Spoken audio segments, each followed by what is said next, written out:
کلی به دو روش اوپن یا آندوسکوپی انجام میگیره. آندوسکوپی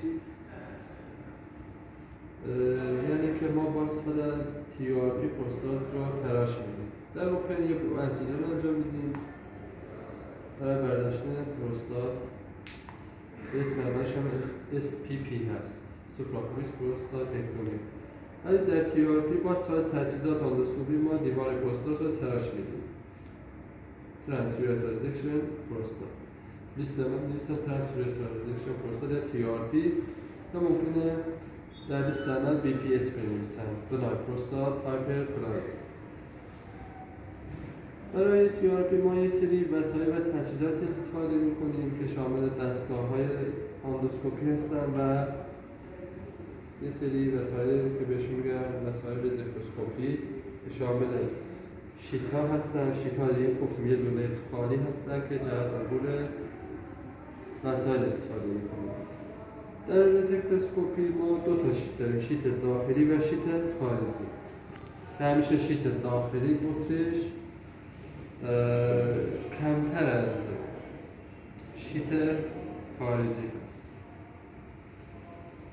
شیت داخلی قطرش کمتر از شیت خارجی هست. بعد این دوتا با هم اسمبل میشن به این شکل. ببینید اینجا زامن داره، اینجا هم. ببینید ما زامن رو میکشیم، بعد اینو با داخل شیت خارجی میکنیم. اینا هیچ وقت اصلا باز نمیشه. برای خارج کردن شیت داخلی از شیت خارجی یا جدا کردن شیت داخلی از شیت خارجی باید این زامن رو بکشیم بعد خارج کنیم. جهت ورود این شیت ها ما نیاز به وسیله داریم به نام چی؟ obturator. ببینید اینم obturator هست که هر شیتی هم obturator خودشو داره. ببین اینجا نر و مادینگی دارن. این قسمت تبلکشه که میره داخل این شیار قرار میگیره یا این سوراخ قرار میگیره. الان چرا این وارد نمیشه؟ به دلیل چی وارد نمیشه؟ ببینید برای وارد کردنش اینو باید اصلا ما بکشیم پایین، این راحت‌تر بره. بعد ول کنیم این فیکس میشه و هیچ وقت خارج نمیشه. برای خارج کردنش هم دوباره با این زامن رو بکشیم پایین و خارج کنیم. ببینید دقت کنید میره پایین و پس ببینید این وارد شد، خارج نمیشه. برای اینکه این خارج بشه من اینو میکشم پایین، خارج میشه. بهش میگن obturator. سرش بلانته. برای ورود اولیه استفاده میکنیم. به محض اینکه وارد مثانه شد دیگه اینو ما خارج میکنیم. فقط شیت میمونه. ببین باز میکنه که نوک شیت یکم حالت بلانت باشه، مسیر پیشاب رو باز کنه و وقتی وارد مثانه شد خارجش میکنیم. obturator خارج میشه، فقط برای ورود اولیه استفاده میشه. بعد شیت ها میمونه. این شیت ها هستن. خب هر obturatoری برای شیت خاصی طراحی شده. هیچ وقت ما obturator زرد رو نمیتونیم برای این شیت های سبز رنگ که سایزشون متفاوت استفاده کنیم. از شیت خارجی میره ولی از شیت داخلی امکان نداره بره. وارد نمیشه برای شیت خارجی. پس هر obturator برای شیت خاصی طراحی شده. اینا زرد رنگ همش.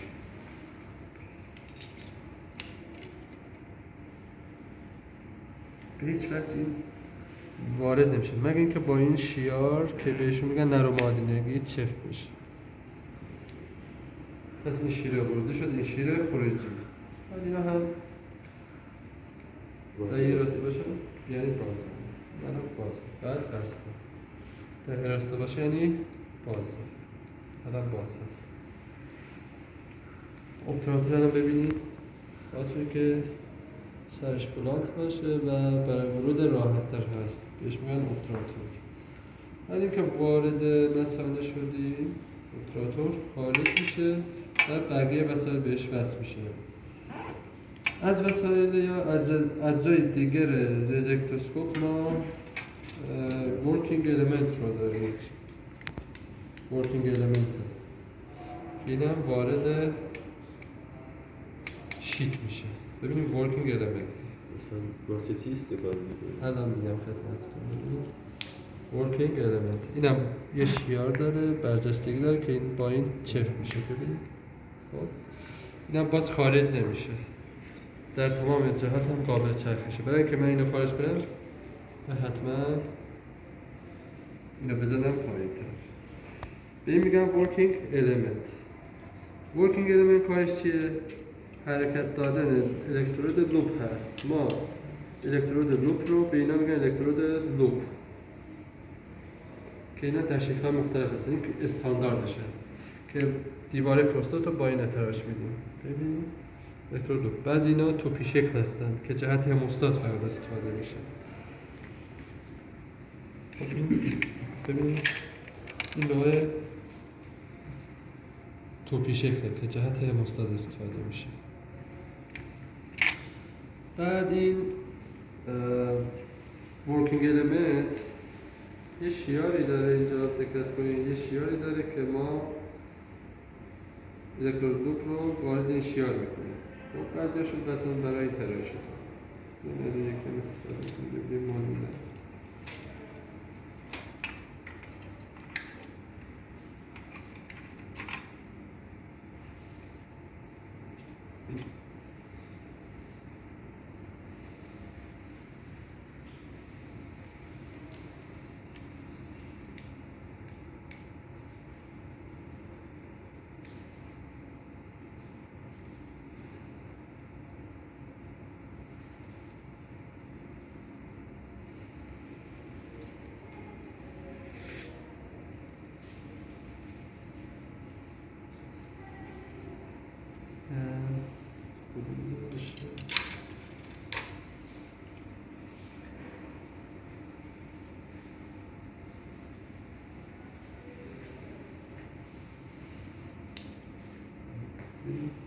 این شکل این مدل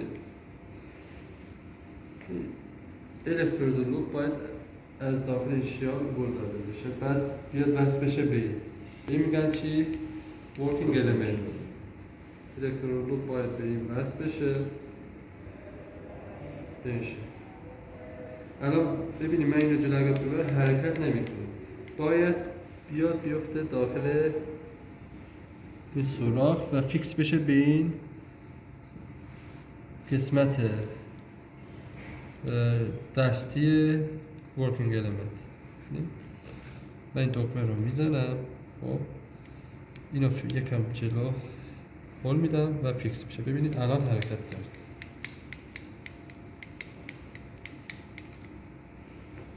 برای خارج کردنش اینو باید فشار بدم بعد این خارج بشه ببینید خارج شد الان این حرکت نمیکنه دوباره باید بیاد یه سوراخ داره اینجا و ببین الان فیکس نشده هنوز تا اینو من فشار ندادم این فیکس نمیشه خب فکر کنم ببین الان دوباره وقتی رفتیم داخل دیوار پروستات رو به این شکل ببین اینو جلو عقب ببرم این باعث میشه که دیوار پروستات تراشیده بشه به چه شکل؟ به این شکل گفتیم جلو عقب میبر دیوار پروستات رو تراش میده بعد ما گفتیم چون دیوار پروستات رو ریزک میکنیم نیاز داریم به چی؟ به سیم کوتر هستیم جریان برای که از دستگاه بیاد وارد لوپ بشه یه سرش به کانال کاری وصل میشه یه سرش به دستگاه کوتر مثلا این از شیت رد میشه کدومش الان بله نشون رد میشه یا به کوتر وصل میشه کوتر هم قسمتی داره که مقعد اون قسمت متصل میشه پس یه سرش به کوتر وصل میشه یه سرش هم به ورکینگ element بایپولار استفاده میشه نه مونوپولار ببین ما تی آر پی بایپولار هم داریم که نیاز به پلیت نداریم ولی این با استفاده از روش مونوپولار کار میکنه برای بیمار پلیت میچسبونیم و با استفاده از جریان دیواره پروستات رو ذکر میکنیم ببین بشه خب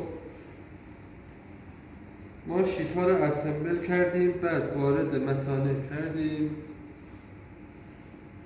خب مرحله بعدی وارد کردن working element.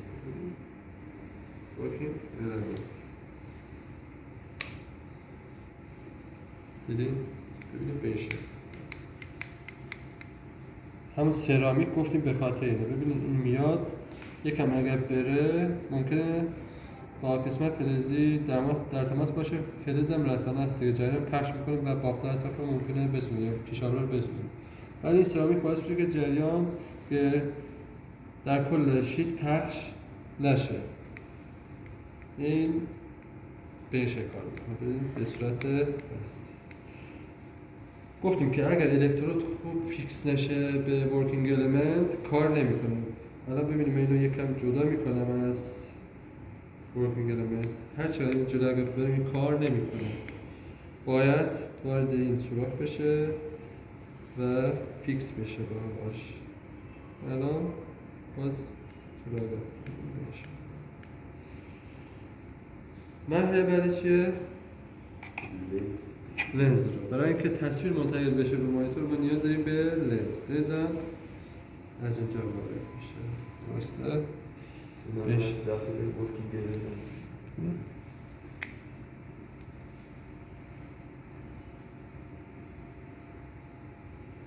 نه خارج میشه یا نمیشه؟ برای اینکه خارج کنیم ما نیاز داریم این زامن رو بکشیم سمت مخالف. ببینید الان خارج میشه.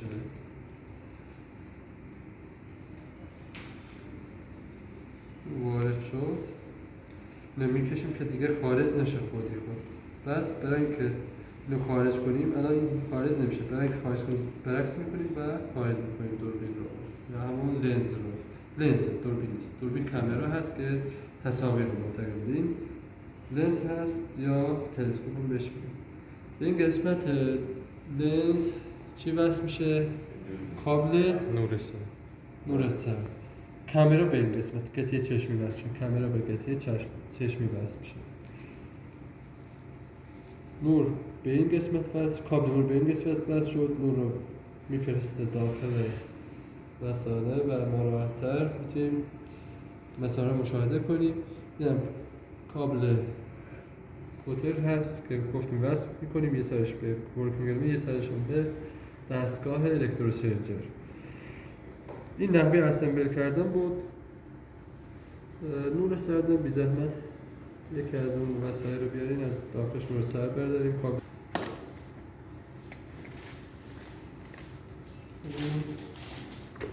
نور سرد نمیتونه وصل میشه. من نمیخوام کار رو یه سرش هم به دستگاه نور سرد وصل میشه.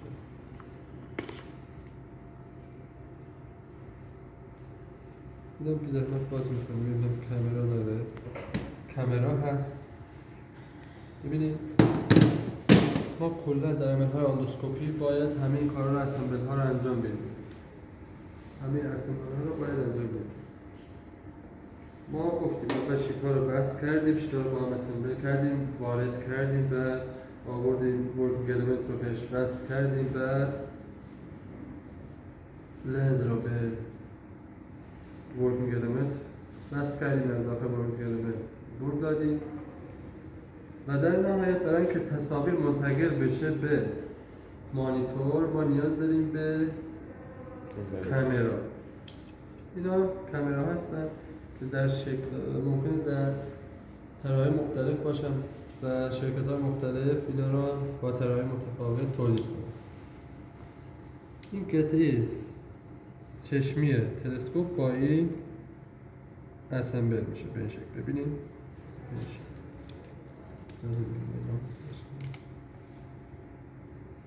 این زامنش رو باید بکشیم بعد وارد خارج کردم همینجوری. ببینید برای وارد کردن باید وارد کنیم کامل اینو تا آخر بدیم بره، برای اینکه همینجوری این خارج نمیشه باید زامنش رو یکم بدیم. برای وارد کردن همینجوری ببینید این همینجوری وارد نمیشه، باید زامنش رو بکشیم این بر وارد شد بکنیم فیکس بشه. این سفیدا رو ببینید اینا مانع میشن که این خارج نشه. برای خارج کردنش هم باید این زامن رو بکشیم. این خودکار خودش برمیگرده حالت اولش. قطعه چشمی با سر کامera چفت میشه. اینم لنز داره دیگه. تصاویر منتقل میده به VCR. اینم یه سرش به کجا وصل میشه؟ به همون دستگاه VCR وصل میشه. این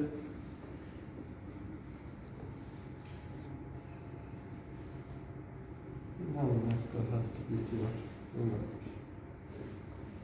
ما همین رو انجام میدیم، بعد یه سرین رو پرت میکنیم پایین تا میندازه پایین، فرد سیلفر برمیداره و وصل میکنه به دستگاه VCR. برای خارج کردنش اینو باید بکشیم بعد خارج کنیم. اینم باید باز کنیم. بشه. چرا میشه با VCR. باید حواستون باشه هر نوع کابلی که استفاده میکنیم بهش آسیب نرسیم، محکم نزنیم زمین، نه محکم نیفته زمین، مخصوصا این کامera سرش ممکن این بشکنه آسیب ببینه. این چند تا دکمه داره که مثلا بعضی از این کامراها سرشون چند تا دکمه داره که فوکوس انجام میده، رزولوشن انجام میده و تصویر بزرگنمایی انجام میده، یا حتی بعضی وایت بالانسشون روی کامera هست. این وایت بالانس روی کامera روی دستگاه VCR هست. نه باز انواع دیگر تلسکوپ هستن. الان چند درجه هست؟